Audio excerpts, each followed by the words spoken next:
Regarde les frères. Regarde ce qu'ils sont sur le point d'offrir à Dieu. Regarde les autels. Un autel était un support surélevé, habituellement fait de pierre ou de terre.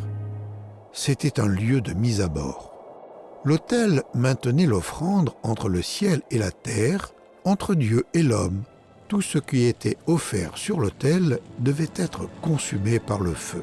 Dieu maintient toujours la justice, mais veut montrer sa miséricorde. Comment pouvait-il faire les deux à la fois? Comment pouvait-il punir sans punir le pécheur?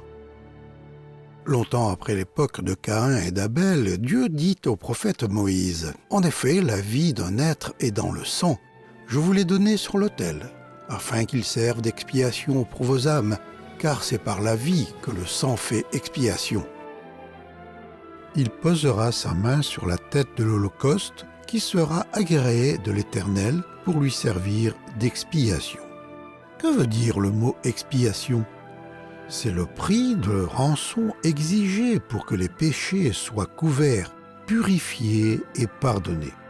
Du temps de l'Ancien Testament, Dieu avait dit aux humains qu'en paiement de leurs péchés, il accepterait le sang versé de certains animaux en bonne santé, des agneaux, des béliers, des chèvres, des taureaux et des colombes.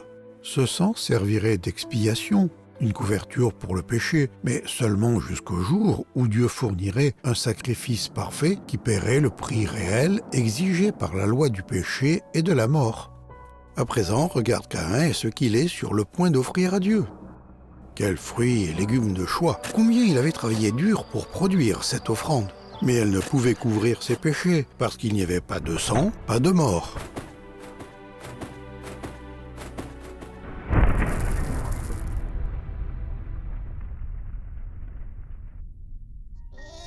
Regarde Abel et son offrande.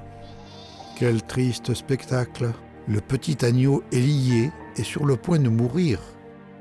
Vois-tu Abel qui pose sa main sur la tête de l'agneau? Parce qu'Abel croyait au plan de Dieu, Dieu a ôté tous ses péchés et les a mis sur l'agneau. Abel remercie le Seigneur d'accepter le sang de l'agneau comme couverture pour son péché alors qu'il méritait la mort.